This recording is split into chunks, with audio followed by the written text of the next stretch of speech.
And now that we're finally on air, a few minutes late, sorry. Also, I live in a rural area, and as everyone in Canada knows, if you live in a rural area, you have terrible internet. Yes, we have third world internet in Canada, so we're not going to let that bother you or me, but it may make for some weirdness in the video. So this is an intro class to the Tisane Master education program. Now, why a Tisane Master education program? Well, having done a tea sommelier program and having been a herbalist and a health practitioner, well, a health practitioner for 22 years and working with herbs for over 40, I realized that the tea industry isn't just about tea. The tea industry is actually about all kinds of hot beverages that aren't coffee. Mate is considered a tea, yerba mate, which is a traditional drink in South America. Rooibos, that's a herbal tea that is traditional in South Africa. So all of these beverages, which are now considered tea and sold in tea shops, herbs aren't tea. People who work with tea don't know anything about herbs. They're thrilled to bits that all this wonderful science is coming out telling us that Camellia sinensis, the plant that gives us tea, black tea, white tea, green tea, because they all come from the same plant. And it's great. Science is showing us all kinds of incredible health benefits from tea, especially green teas. But they're all teas have wonderful health benefits. But when we talk about herbs, we're talking about health benefits that have been recognized in some cases for thousands of years. I'm talking multiple millennia. We have, from Ayurvedic texts, we have data on herbs that goes back 4,000 years. China, same thing, 4,000 years. Even Western herbalism, we have records that date back to the 2nd or 3rd century AD or BC, as it's before Common Era and Common Era, CE, sorry. They don't say AD and BC anymore. It's now Common Era and the before the Common Era, if you want to be politically correct. But these are plants that mankind has used for health for a long, long time. But the tea industry knows nothing about them. And 40% of all tea sales in North America are actually herbal sales. It's not Camellia sinensis, it's all the other things they're adding to Camellia sinensis. So for those reasons, it's important that people who work in the tea industry have a really good basic, they don't need to be health practitioners, but they need to have a really good basic understanding of at least the top 20 selling herbs for herbal tea. Some may want to also know the top 20 medicinal herbs, because medicinal herbal tea and herbal tea are two separate categories when we come to sales. And the herb list changes. It's not completely different between the medicinal and the non-medicinal list, but there is enough difference that people should know about it. Also, what we have learned in the last 10 years of incredible research on herbs is that a number of herbs can interact with medication. And bearing in mind that certainly in the United States, more than 50% of the population takes at least one medication. The number is actually a lot higher than that, but let's just leave it at 50.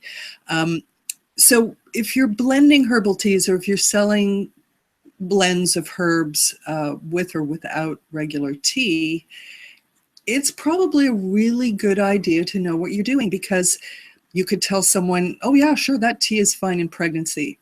Well, guess what? Today, science was released, just today, that says licorice is not okay at any point during pregnancy. And that is data from today. Now, licorice is a lovely herbal tea. It's sweet. In fact, licorice is an ingredient that's often added to other herbal teas for its sweetness and its licorice flavor. But, you know, unlike anise and some of the other licorice tasting things, licorice root actually is quite sweet. So any herbal tea blend that's using licorice as a sweetener is now going to have to rethink or put something on the label that says not okay in pregnancy. So those are basically the main reasons that I think, that I truly believe that people in the tea industry need to have a good understanding. I also think that the public want this information. The public is more informed about herbs and what they do than most of the tea industry. But it's hard to find good information. As someone who's been using herbs their whole life, I can tell you that the books that I have lost are irreplaceable. What we are not told now about herbs, you know, the data is so edited because of worries of just stuff like saying licorice is okay in pregnancy, and then we find out with new science that it's not.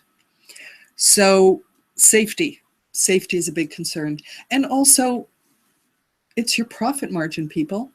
Herbs are 40% of all the sales in tea shops. So let's know what we're doing, let's know what we're selling, and let's have some fun while we're at it. The course is 2 modules. I teach pretty intensely. Each class is an hour and a half, and it will be solid teaching. You will interact with each other. I'm not one of those teachers who keeps their students separated. I like you to all get together and share information and ideas, and also get to know new people. So you do the 2 modules, and then you will have a certification as a Tisane Master. There are other modules, one on Ayurvedic herbs, another one on the boreal forest herbs. So that's up here in Canada in the north. That would cover things like rhodiola, which is a good herb to know because that's an up-and-comer. That's going to be huge within the next 2 years. So there's lots more education after the 2 major modules, but it will make you safe. It will allow you to blend teas that are safe. It will allow you to talk to clients who may or may not be informed about herbs. It will allow you to understand where you should source your herbs from. And tonight we're going to look at 2 herbs where sourcing is very important. Not that it's not important everywhere, because it is. Basically, sourcing is everything. I worked a long time in the essential oil industry. I would not enter the essential oil industry today because the competition for good oils is too great, and they just don't come down to anyone who's not a major corporation, basically. And unless you can book 5 years and pay for 5 years in advance, you're not seeing anything of quality. It's just the way of the world. We know this. Globalization and corporatization are affecting every part of our life. But let's not get political. Let's just have fun and talk about tea. So camomiles, 2. And neither one is Egyptian. Oh yeah. Okay. So first, this is a little tea kit. You have a cup with a lid, and you have a bowl.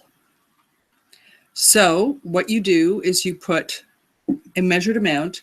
In the tea industry, the amount is 2.5 grams of tea for this vessel, which holds 120 mil of water, I believe.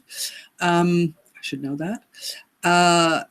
For herbal teas, we're going to do between 1.5 grams and 2 grams. 2 grams is a lot, but it will really let you know how it tastes. And that's what this is about.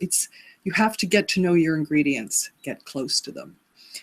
So this, well, you can see that. There you go. That is a type of chamomile.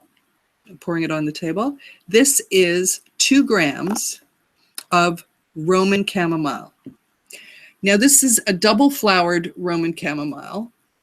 In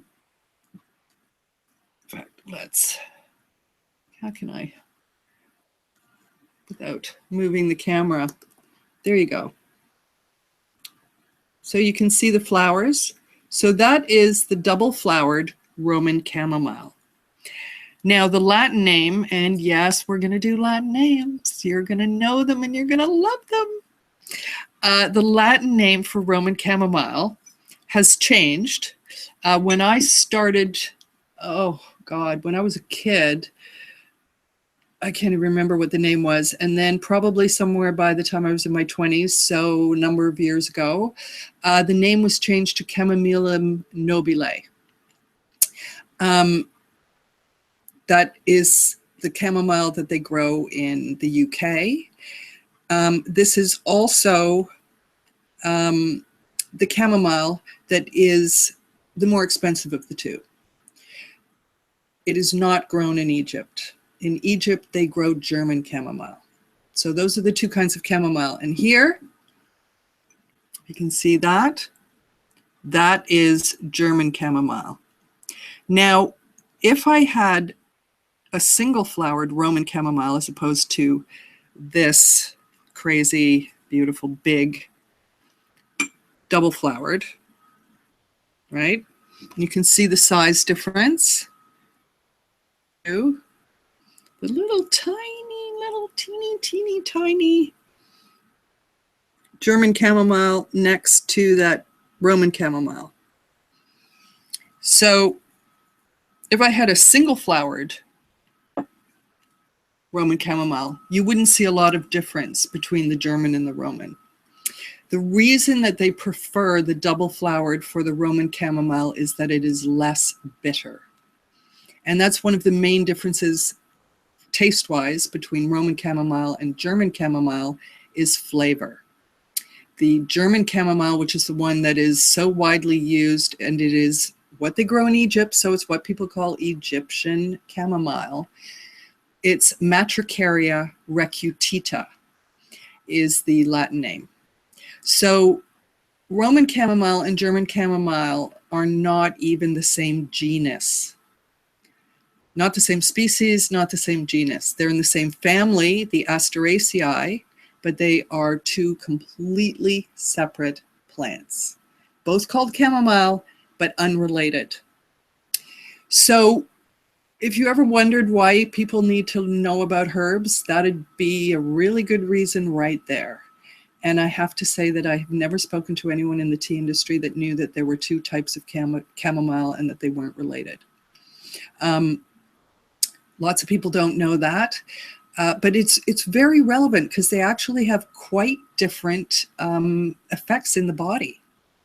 If you're looking for sleep, they both work, but German chamomile will help you sleep. It will relax your physical body, but the German chamomile has a more quieting effect, I would say, on the mind. It relaxes your body, but it's not a great pain reliever.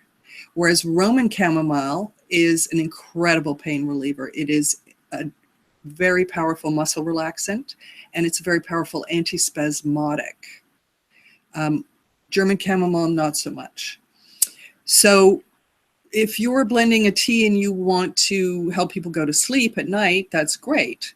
If you're blending a tea that you want people to drink in the daytime and you put chamomile in it, especially German chamomile, people are going to get dopey. People are going to get sleepy, especially if you have anything over 10% or 12% chamomile. Whoever drinks that tea there's going to be a sedative, soporific effect. It's just the way it is. If you added the Roman chamomile to that tea, people would not be so mentally fatigued. They might feel tired in their body, very relaxed, but the mental fog, the mental fatigue would be different. So again, from a blending point of view, that's a really good reason. Bitterness. A lot of the reason people don't like Roman chamomile is bitterness. Well, guess what? Bitter is one of the hot new flavors, as is savory. If you're looking at flavor trends for, if you're running a business, you want to know what the flavor trends are. for the coming year? Well, bitter. Again, in 2017, just as in 2016. And 2016 was a pretty bitter year, man. I don't know about you, but I thought bitter year. But the important thing is that bitter is an up-and-coming taste. And a judicious use of Roman chamomile for that slightly bitter flavor. It's actually incredible. It's a wonderful, wonderful herb to blend with. So I showed you this little tea set. And do you need to have this to do the course? No, of course not. You can use any cup as long as you can have 2 or 3 that are exactly the same size. Hold the same amount of water. That's important because when you do the course, I will be sending you teas to drink. You have to get to know them. You need to smell them. You need to touch them. You need to taste them. You need to drink them a lot so you actually know what they do in your body. And also get all those subtleties. So to have several cups,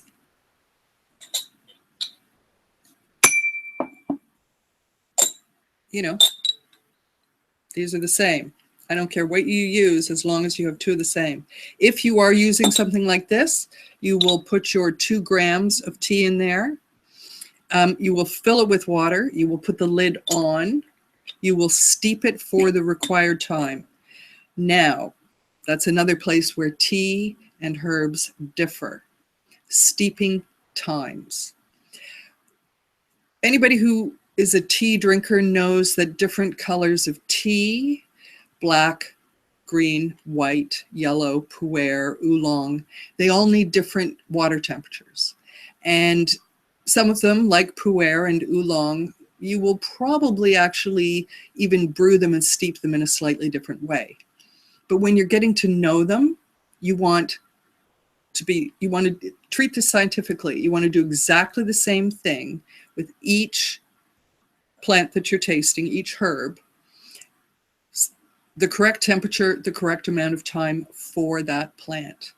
So with chamomile, we're going to treat this, it's a flower.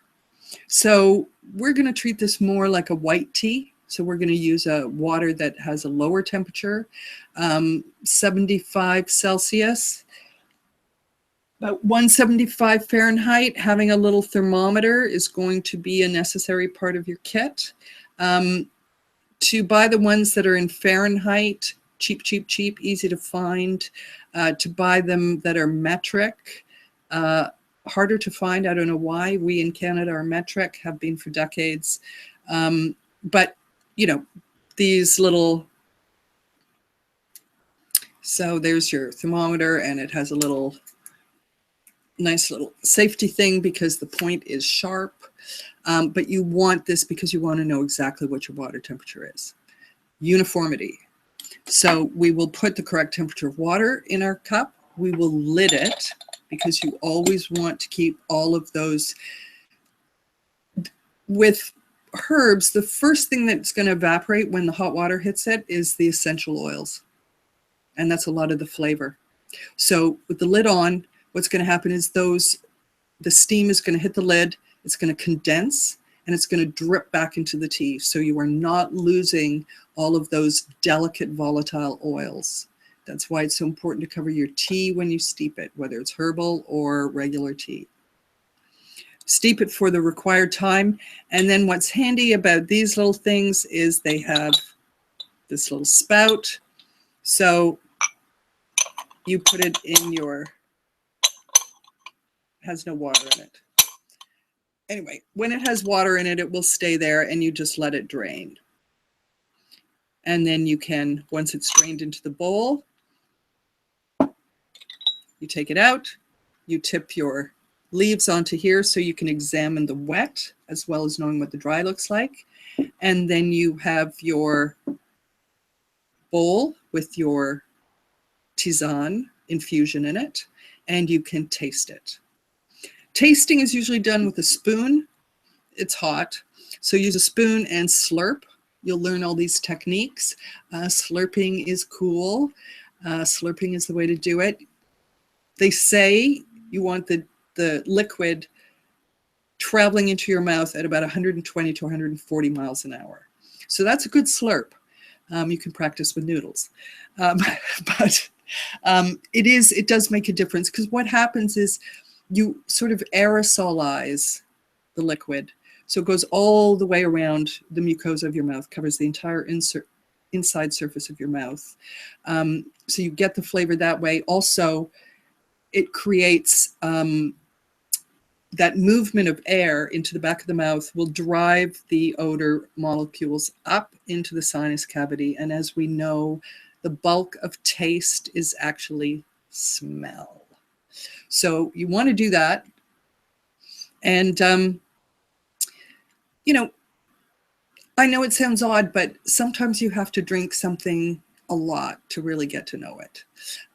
With the chamomiles, what I always suggest to people is, first of all, don't do it in the daytime, not if you want to do anything else.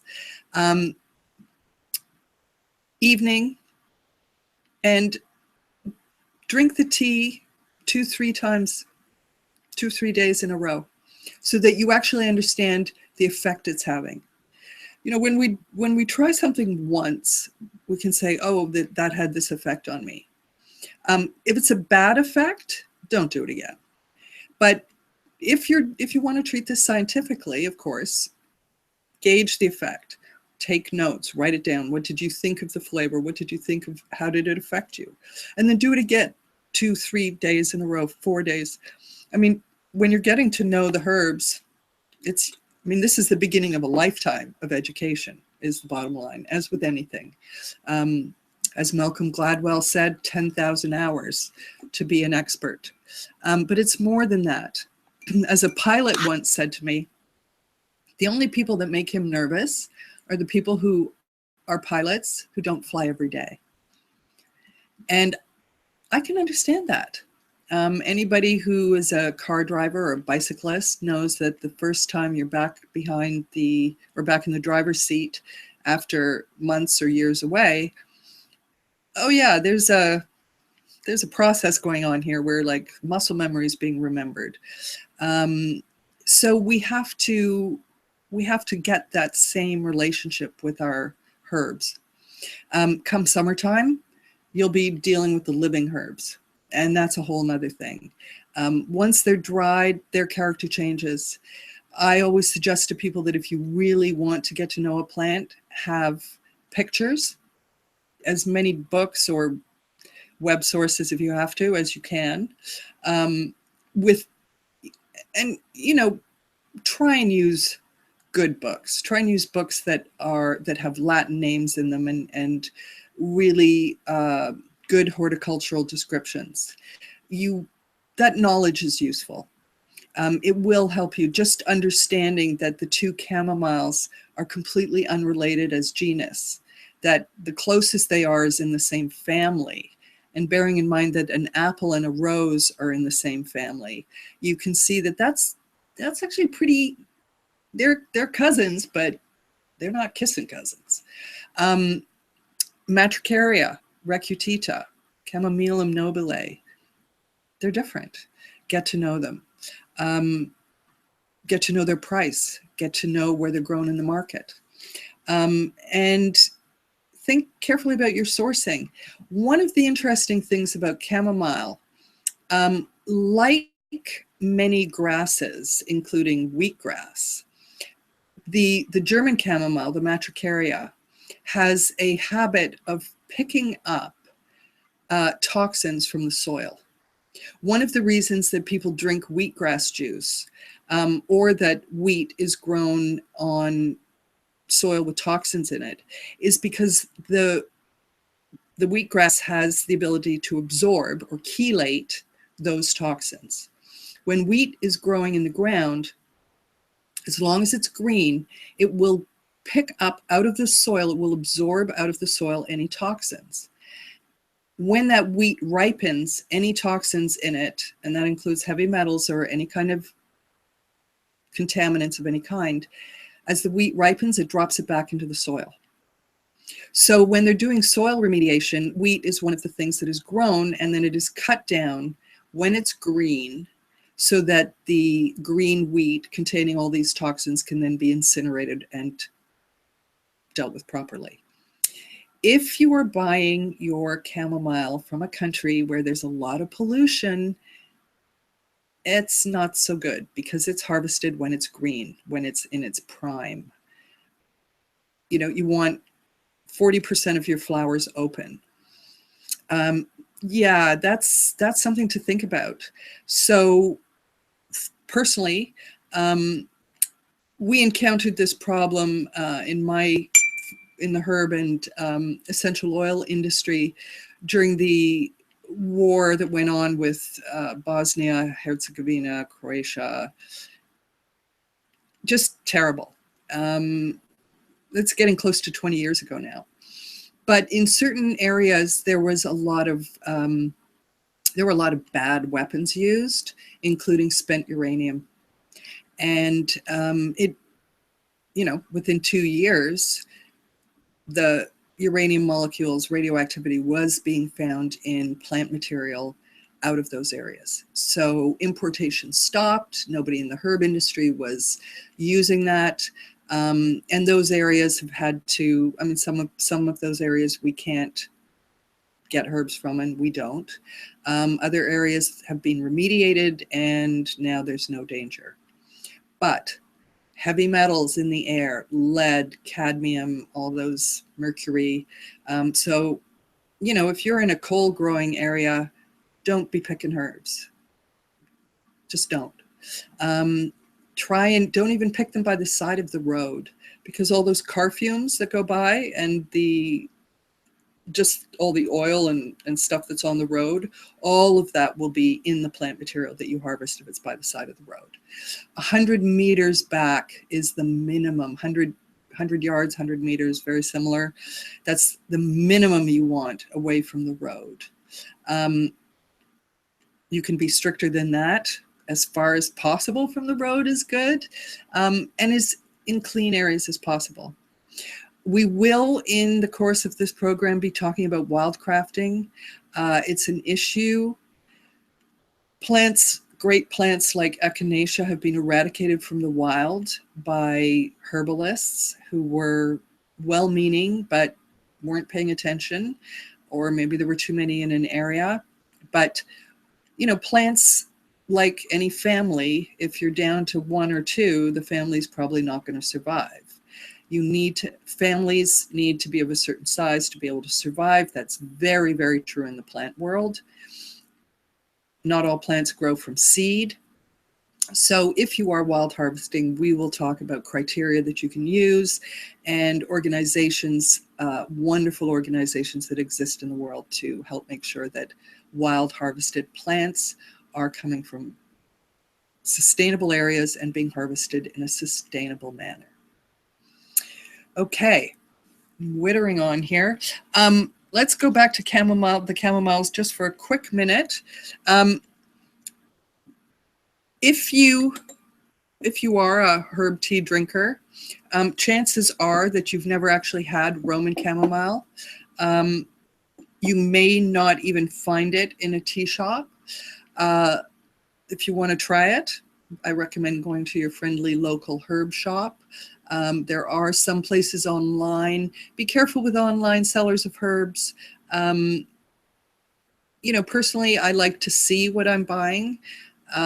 As with food, fresh food, not online for me. I want to see it. I want to smell it. I want to know that it is fresh. Herbs actually only have a shelf life of around a year unless they're very carefully conserved. If they're kept in a plastic, even a heavy plastic bag, 1 year. That's it. Even if you squeeze all the air out every time you seal up the bag, you got a year tops. And that's basically true with most of your kitchen herbs also. If you pack a container, a glass jar, very tight, make sure it has no air space on top, so you can put anything in the top like bubble wrap or something to fill up the headspace so that there's no air, and then you store your herbs in the freezer, that's pretty good. They'll last a lot longer than a year. There are special plastic that are available. A lot of the tea bags that are available in the market have a 2-year shelf life, they say. You know, this is special packaging that is made for food, not widely available to the general public. So plastic bags, I don't, you know, whatever brand they are, they really don't keep your herbs the same way the purpose-made food industry plastics do. But, you know, it's still plastic, right? So at home, keep them in glass jars. When I send them out, they'll be in cellophane or wax, glassine envelopes. They're going to be fresh. They'll be from last fall. And I harvest some of my herbs myself. So, and everything will be organic because it matters. It does matter. And I know people will tell you it doesn't, but I don't know. I think that everything you put in your mouth, you want to know where it comes from and you want to know what it has in it. And again, that brings us full circle back to the whole reason that this course exists is because we are consuming all kinds of things that we don't know what they are. And among those are all the wild and wonderful herbal and flavored teas out in the marketplace. Basic stuff to look for, of course, artificial flavors. We want to avoid those. There are many, many teas we will be talking about. Having looked at a lot of the tea companies out there, a lot of them are using somewhere between 40 and 50 different herbs. It's a lot. I was trying to earlier, one of the reasons I was a bit late, I was trying to share a document, so I'm going to try it again.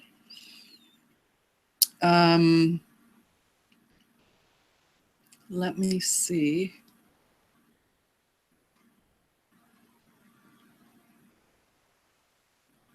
No.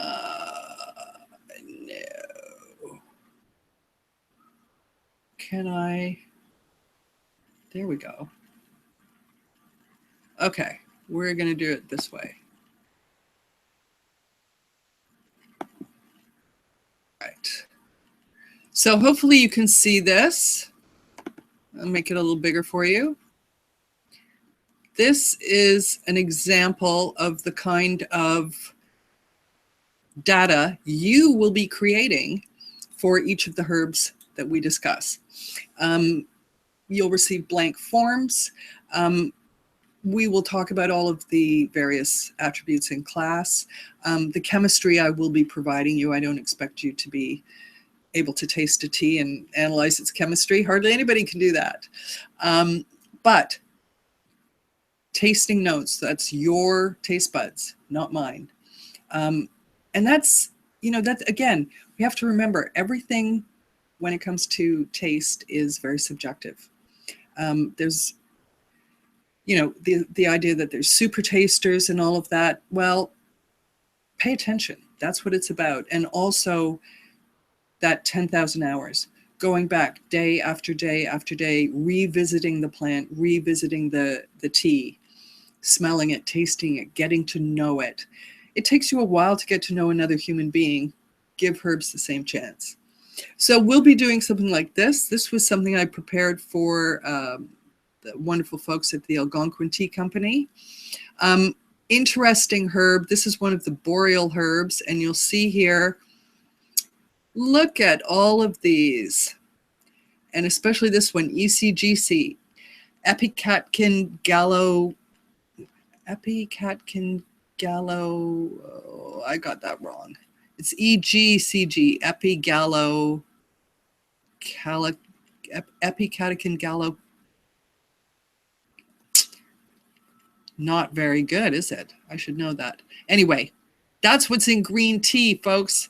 That's the big, fabulous thing that's in green tea that gives it all its wonderful antioxidant effects. You need to know what the actions of the teas are. You need to know the temperature to steep it at and for how long. And can you steep it more than once? Because a lot of them you can.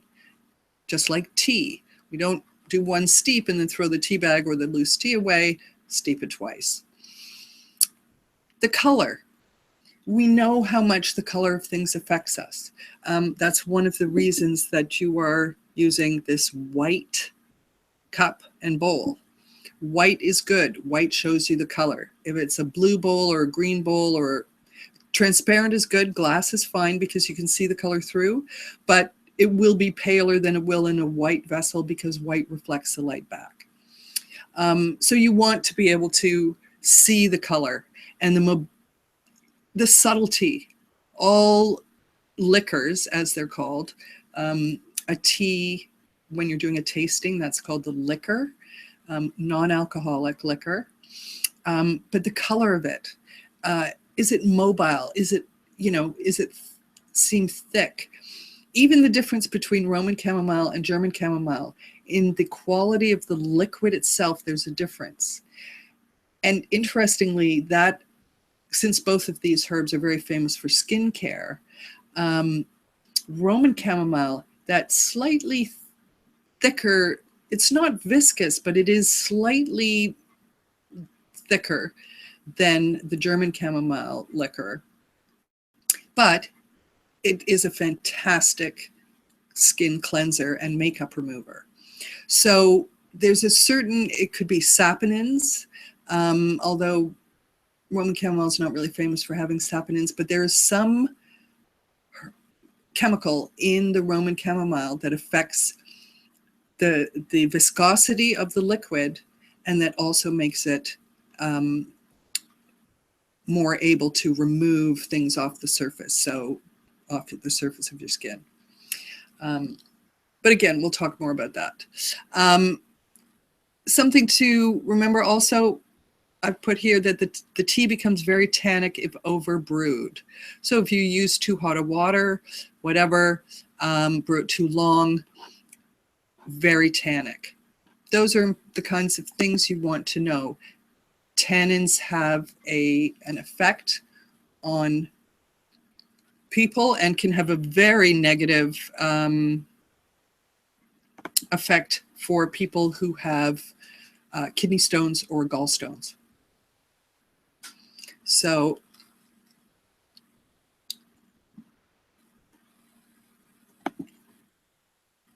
there we go. Are we still on? Okay.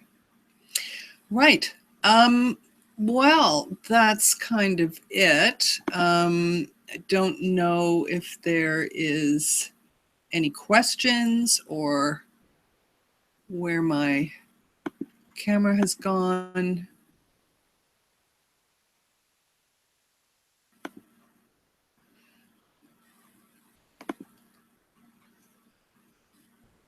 Oh, it's oh so fun. But yeah, there you go. That is a little intro to the Tisane Master certification program.